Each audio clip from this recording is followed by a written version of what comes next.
y que tiene conciencia de la metodología de la investigación en la persona misma para poder tener un criterio más investigativo. Y enseguida, Pierre. Sucediendo la intuición como el resultado del pensamiento lógico.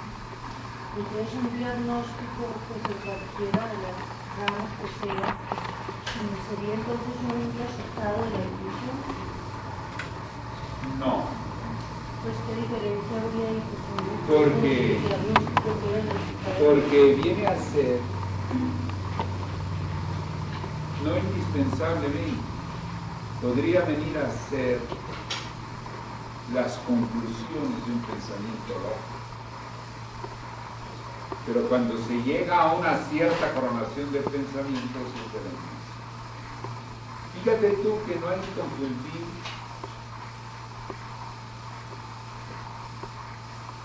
el objeto a mirar con la mirada. Es muy importante.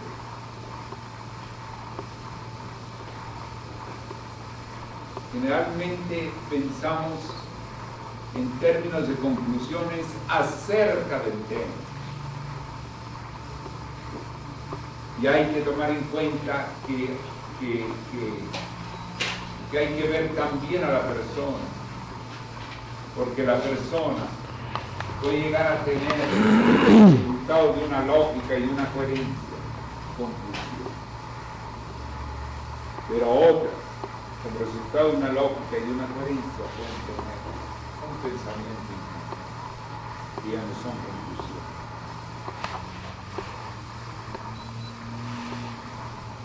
Permítanme, seguía Gustavo. Maestro, ¿cómo relaciona la intuición? Como el señor maestro la presenta. Yo la veo muy conectada con los gummies y con los elementos de la llana. En el sentido de que la comprendo como un ingrediente de ambas partes, unida a la reflexión, a la sutilidad del espíritu, como gummies, a la percepción de la realidad como gummies, y también, por ejemplo, al estudio y la acción, al estudio y la contemplación. Yo considero así ese tipo de intuición. Usted sabe que yo no muchas veces no lo he dicho, porque el Sublime Maestre fundamentalmente vino a presentar una yoga universal. Sin embargo, está muy marcada la época en que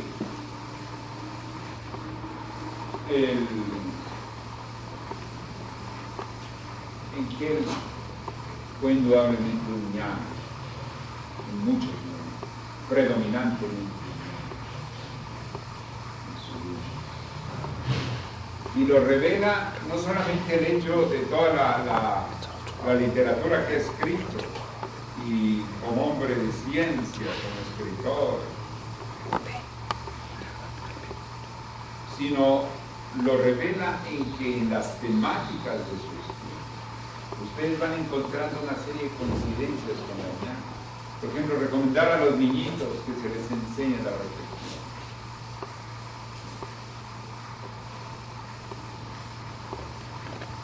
Otros muchos casos se reclaman. Pero claro,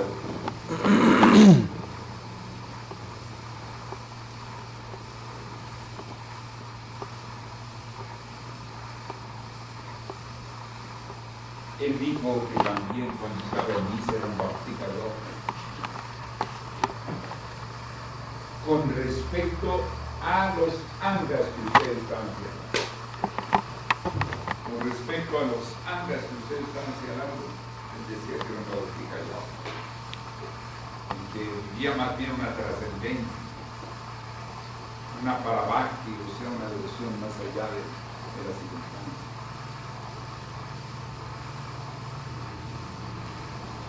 Sí, está usted bien usted. Permítanme estar. Fernando, luego. No. ¿Cómo se llama? Jorge. Y luego María. Bien. Maestro, cuando usted ahorita se refería a no confundir la mirada con el objeto que se estaba mirando, hay una relación con un párrafo que principia en el Yug Yoga del maestro, en donde dice desde mi punto de vista y no desde mi concepción.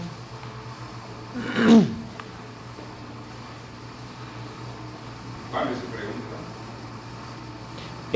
¿Cuál es la relación entre esas dos frases, entre la que dice el maestro acá de no confundir la mirada con el objeto mirado, y el párrafo con el que inicia el maestro una frase en donde dice desde mi punto de vista y no desde mi concepción? Sí, porque un punto de vista es una opinión y ya una concepción ya implica varias cosas, definición, regulación, todo eso. Entonces,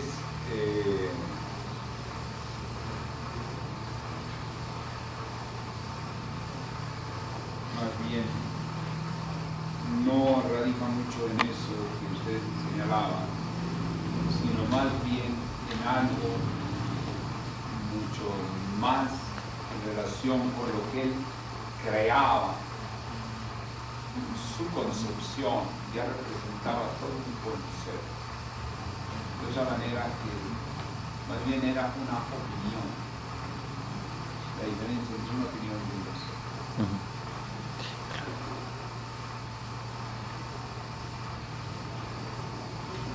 Bien. Ahora sí. Tengo una pequeña laguna entre...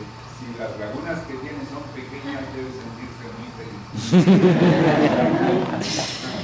Estudio de acción, aplicación y trabajo. O sea, para mí la acción pues es el hecho de lo que implica movimiento. Aplicación pues diría que es lo que es buscar en qué se puede aplicar. O sea, en qué lugares, en qué actividades o... Ya el trabajo representa una tarea, mientras que la acción representa una dinámica en general. Y sería un poquito la diferencia, no mucho, entre trabajo y esfuerzo. El esfuerzo representa una actitud en la cual nosotros estamos haciendo algo, esforzando. Y otra es en la cual nosotros tenemos que desarrollar una tarea, en la cual puede ser con un poco de menos esfuerzo, o más esfuerzo. El trabajo implica ya más bien una tarea. ¿Y aplicación?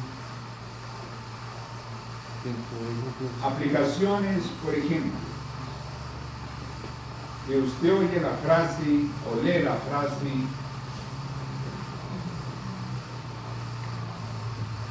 la reflexión es la madre de la prudencia, y usted va a comenzar a aplicar la reflexión. Vamos a suponer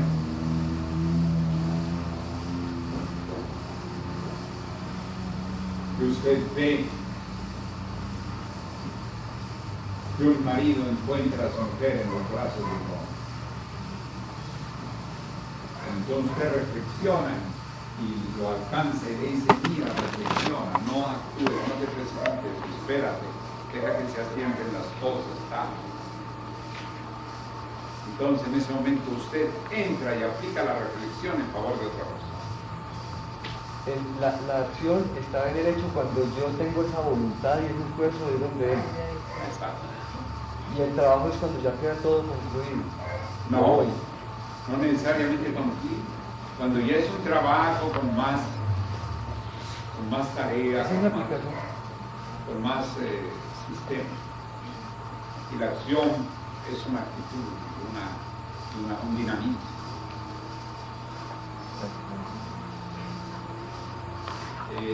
¿Quién sigue después? María.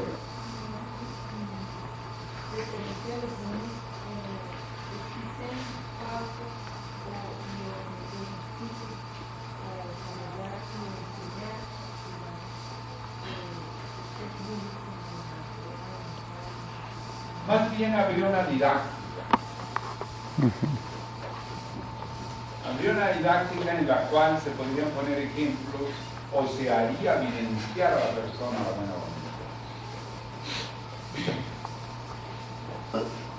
Como en la práctica de alquimia mental.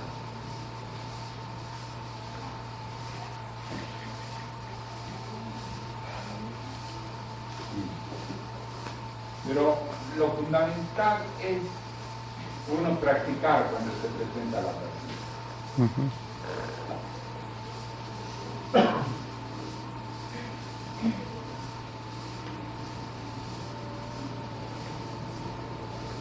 Pero sí, voy a ver.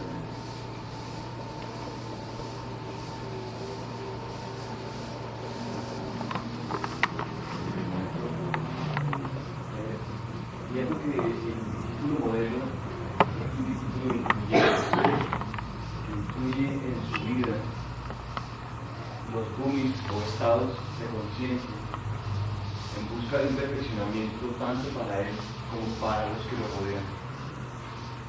Este avance, estos gummies que van en un cierto, que van en proceso, de gummy a gummy, para pasar de diferentes estados a estados superiores de conciencia, es necesario que haya una persona o una institución más que incluya en el paso de él, o simplemente es a nivel inferior del discípulo, que se van dando estos estados de conciencia, especialmente los últimos, que son los más profundos. Dice el Sublime Maestre que todo se puede hacer con el Gurú, en el sentido de que siempre dentro de la tradición Sadguru, Guru Chela, el Gurú puede ayudar al discípulo a realizar. Siempre es conveniente. Pero claro, que cuando muere el Gurú, entonces cuando comienza el gran sendero para el discípulo, entonces ya no tiene exactamente esa guía. Y generalmente nadie lo llega a comprender como lo comprendía el Gurú.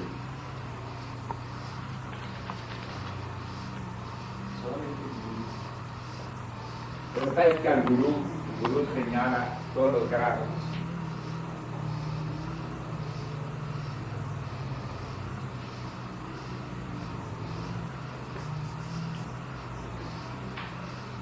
Bien. Vamos entonces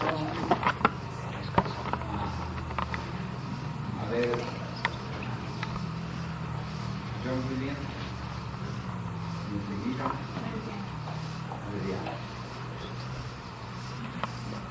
Maestro, realmente el hombre necesita un medio para poder desarrollar todas estas cualidades que usted ha enumerado, los sangas, los gummies. Se necesita tener buena alimentación y un medio ambiente adecuado, ¿cierto? Propiamente, refiriéndonos a América,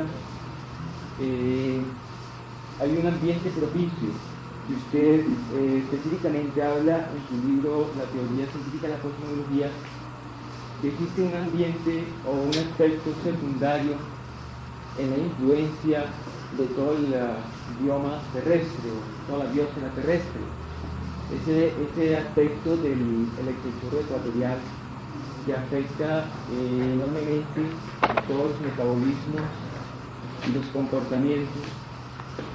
En el aspecto espiritual, ¿qué influencia tiene específicamente? Bueno, mire usted,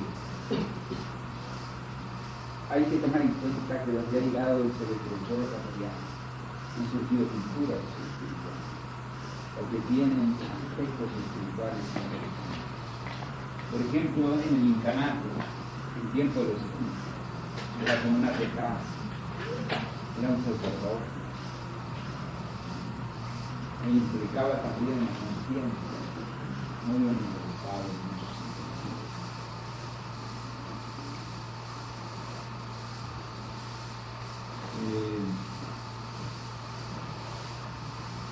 De tal manera que Nosotros somos seres inmortales.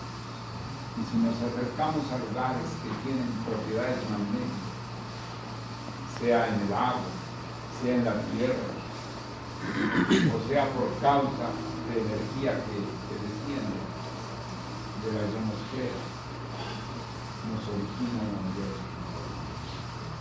una mayor luz. Bien. Dentro del cuarto de percepción de la realidad, ¿podríamos incluir el discernimiento de la verdad?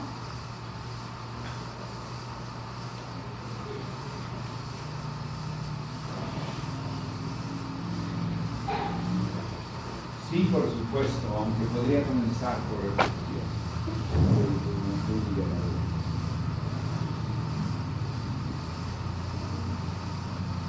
Bueno, yo creo que vamos a terminar porque tenemos nominalmente otras 3 horas.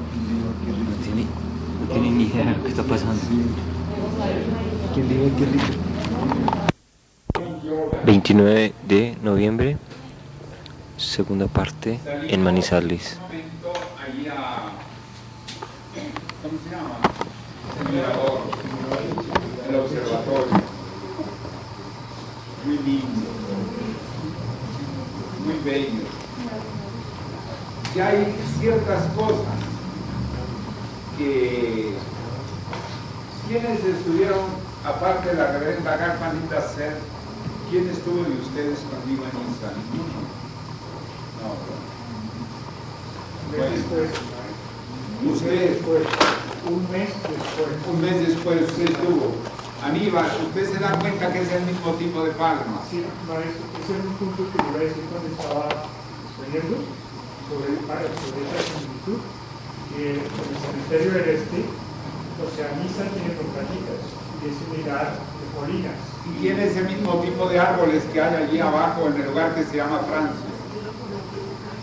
Ese mismo tipo de árboles que acá me parece que le llaman pino, y que allá le llaman cedro, que son muy elegantes, muy bonitos. Y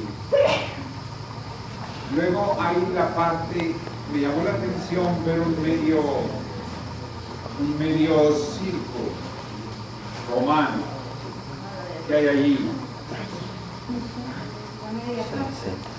Claro, acá se le llama media torta, pero tiene la forma exactamente medio circo romano. Precisamente como hay también en las huellas de la época en que Misa fue dominada por los romanos. Yo quisiera, otra cosa que observamos, eso lo observé con Edwin en su calidad de arquitecto, de que hay bastante tendencia a arquitectura europea acá. Inclusive ayer me decían que acá se han conservado algunas costumbres, es decir, dentro del folclore, cuestiones que han llegado de Europa, de España, en fin, que es el lugar que más conserva cuestiones, la tradición española. El Pasaobra de Feria de Manizales es una obra típicamente española, y habla de Manizales y de la Feria de Manizales, de atún. Ustedes saben que hubo un tiempo en que Niza estuvo dominada por los españoles, y inclusive la parte de Provenza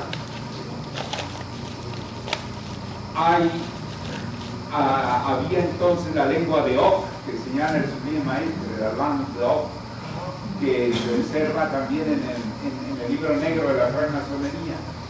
Entonces, cuando vencieron, me parece que los de Saboya, a los españoles, entonces se refugiaron toda la langue de Oc, y además por una cruzada que envió el Papa de aquel entonces a destruir a la ciudad de Albilla, los albigenses, que decía el sublime maestre que era el único lugar en Europa que se perfilaba con la cultura griega, una cultura maravillosa que había allí, la destruyó el Papa, de por Dios.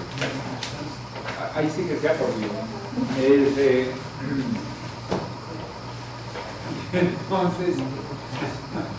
Entonces se desplazaron ellos hacia Cataluña. De ahí que Cataluña tiene el catalán y es un lugar de España que no se siente España. Ellos están buscando la independencia. E inclusive uno llega allí a los restaurantes y la mitad de la invitación del menú está en catalán y la otra mitad en español. Y los taxis, todo tratan de implantar el lenguaje catalán. Algo muy especial. Ajá. Con respecto a eso que está haciendo usted aquí, pues, como ese paralelismo, Sí. yo más o menos había estudiado, empezando por la genealogía de mi familia y uniendo como quien dice cabos, determiné como una teoría que ahorita se confirma en muchas cosas, y es la posibilidad de que, por ejemplo, los antioqueños procedamos tal vez muy remotamente de ese pueblo de Og, pues imagínense, porque uno de los puntos es que lo traen en su nombre, Antioch, de Og, y por ejemplo, yo investigando mi árbol genealógico, llegué hasta el año 1200 y viene propiamente desde por allá, desde el sur de Francia, y toda esa correlación del pueblo de Og la llevé, por ejemplo, hasta que los Villegas fundaron un pueblo que se llama Abecorral. Y entonces hay una serie de simbologías muy interesantes que confirman, pues, una teoría que yo había como guardado muy a nivel muy personal, pues, y es la posibilidad de que ese pueblo de Og, que siempre ha sido como muy ermitaño, haya llegado, como quien dice, a estas montañas, a estas tierras. Uno de los puntos es, por ejemplo, en Medellín, hablando con un amigo, una persona de edad, yo le pregunté, pues, qué opinaba de los antioqueños, y me contó la anécdota de que un señor francés, que había sido secretario aquí de la embajada de Francia hace muchos años, lo había visitado a él, y que se puso un vestido muy especial y fue con su señora y le mostró, pues, digo, este pertenece al pueblo de Og, porque no es ni un antioqueño, es un utilitarista. Y ustedes saben que era el lenguaje de Niza. Era la lengua que se usaba en Niza y que se usaba en Albi, que se usaba en esas partes. Inclusive el francés, el actual francés no proviene de esa época, de esa parte, sino proviene de otra parte de Francia. Y Niza no se sentía francés. Y Luis XIV estaba disgustado por eso, ya de por sí era una ciudad abierta, y mandó quitar las murallas. Mandó tirar las murallas para que quedara sin defensa Niza. Bueno, yo quiero pedirles, rogarles que hagan lo siguiente. Claro que esto se lo pido a los hermanos de Manizales, pero si hay algún hermano en Medellín interesado, con hermano Villegas, y hermano de Pereira o de Bogotá, no hay ningún inconveniente. Yo yo tengo una obra de Lope de Mesa, que es de nombres, acerca de los orígenes de los nombres. Y he podido ver, como usted señala, que hay algunos nombres en Colombia que tienen un origen por allá. Y yo no exactamente me había situado en la parte de la lengua de Og. Bueno, pero está bien su sugerencia, y voy a ver ahora el libro de Lope de Mesa, que es este grueso. Y es uno de los valores que ha tenido Colombia en investigaciones muy serias. Bueno, es una tarea que les dejo para que lo envíen a la rectoría, y es que lean los capítulos de Niza y Ginebra en el retiro del maestre, y que ustedes que conocen aquí y que conocen algunas partes de Colombia, vean si hay ciertas toponimias, si hay ciertas analogías, si hay ciertas relaciones. Por ejemplo, yo recibí ahorita un impacto muy interesante, ya me lo había hecho ver la reverenda Gagpa, que había ido y me dijo en la mesa. Dice, hay Las Palmas y el mismo tipo de bulevar que donde está como los de Niza y pues, entonces me llamó la atención el tipo de árboles, el tipo de palmera, que son muy parecidos allí, inclusive al cementerio del este de Zulín, donde está el Zulín, ¿no? Y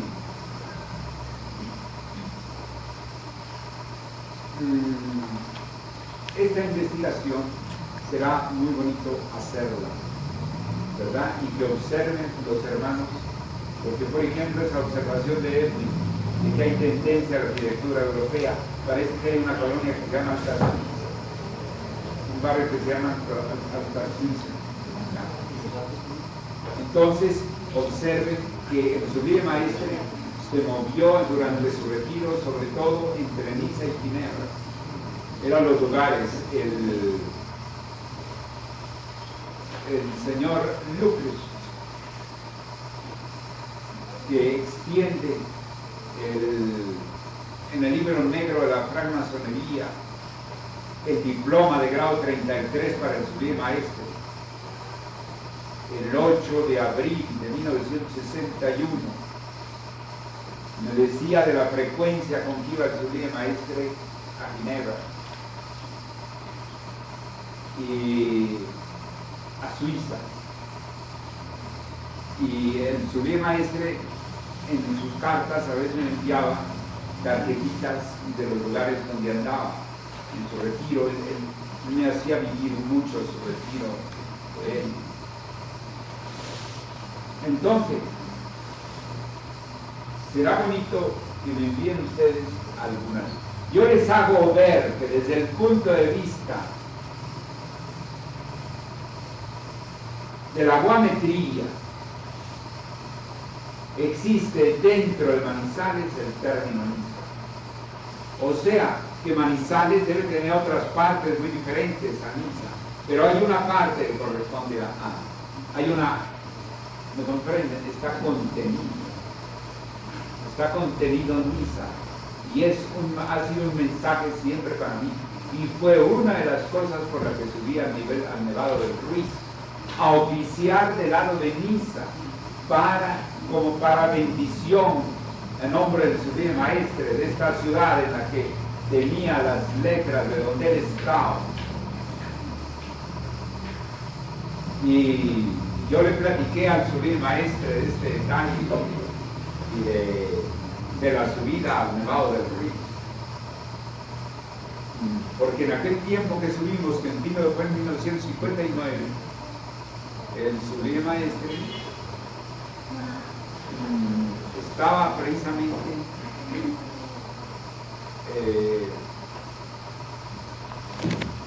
en la época plena de su estadía en Niza y en Europa. Yo recuerdo que la reverenda Gagpa era ciega. En aquellos días no nos podías acompañar muchas partes que nosotros salíamos, ¿te acuerdas? Trabajaba en la religión. Y tenía atracciones de familia, varias cosas que se tenían. Sí, ustedes vienen maestro, pero no fui. Entonces yo procuré oficiar de este lado, pero ya dentro de la nieve, es decir, llegando al corazón del volcán, no hasta el cráter, mucho menos. Y me han dicho que hay un señor que recuerda a eso, un doctor. ¿Cómo? Danilo Quintero. Y que recuerda ese momento como un momento mágico, un momento de... Ellos tienen ligado a la institución para que yo tenga que funcionar la institución acá, porque en parte quería ser usted y dejarla de usted, decir, su protestado con un poder, solo sé que tú lo esto, lo recuerdo mucho como momento porque dice que a Manizales no le sucedió nada por la bendición que un maestro había. Es que yo les dije a los hermanos que asistieron que había yo subido allá para que oficiar por primera vez en los Andes, porque el Nevado de Ruiz es el volcán más al norte de los Andes, o sea, de todo este comienzo de los Andes, es el volcán que está, el que comienza en el sentido del primer nevado que uno encuentra de norte a sur, en esta cordillera. Eso es así. Y todo ello, y el lugar de Niza me pareció que era el comienzo desde Niza, de lo que se despertaría en los Andes, ¿verdad? Y fue por lo que lo hice. Entonces yo sentí una impresión muy grande, porque yo estaba en Australia. Yo estaba en Australia cuando supe lo que pasó en